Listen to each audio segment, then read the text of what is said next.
Hey guys, so welcome to the next part of my series on finances and saving. So today I'm going to talk about the 3 simplest ways to save money.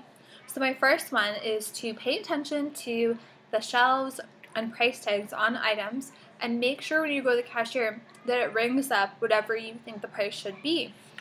For example, when I went to Shoppers Drug Mart this weekend, they had these double packs, like bonus packs, this clear shampoo on sale for $5.99, and then it had a $3 peelie on it. So I was like, that's a great savings, and I decided to pick up 2 of them. But when I was looking over my receipt before I left the store, as I always do, I noticed that it rang in at $8.49, and it was supposed to be $5.99. So all I had to do was take my receipt back to the cashier, and I ended up getting this because of scanning code of practice for free.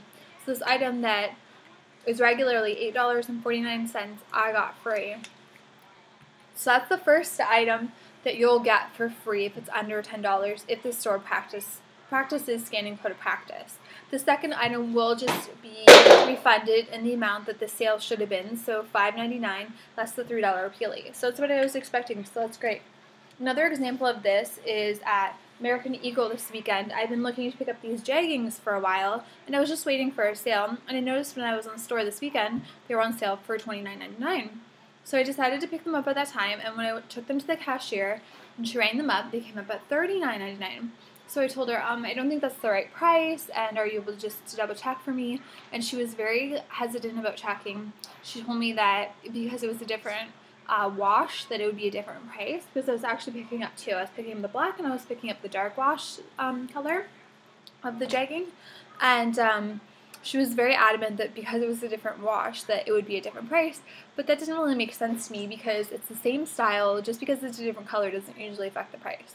So I pushed her and asked her to have somebody check at the front. So she had her headset and she asked somebody to check, and sure enough, I was right, and they should have been $29.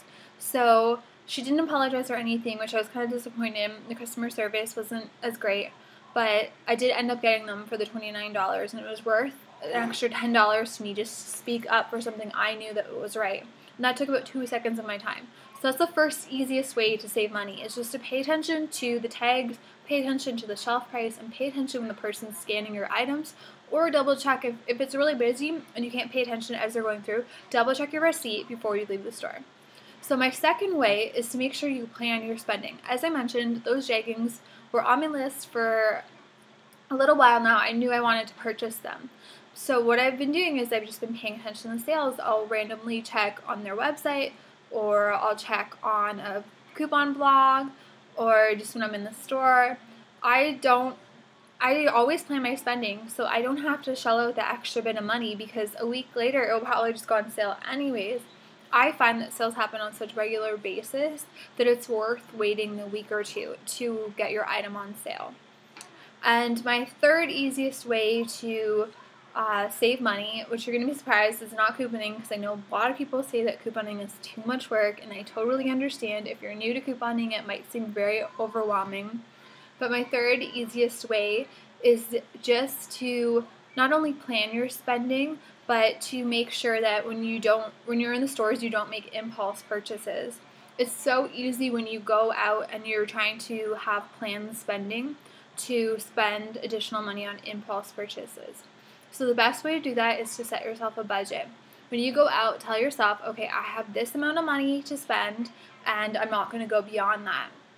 Anything that you see when you're out is probably just going to be an impulse purchase if it wasn't already on your plan. And it's just going to end up in your closet with the tags on for months and months, because we all know that we've done that. We've had that shirt that we buy because we were like, it's so cute, and then it just sits and sits.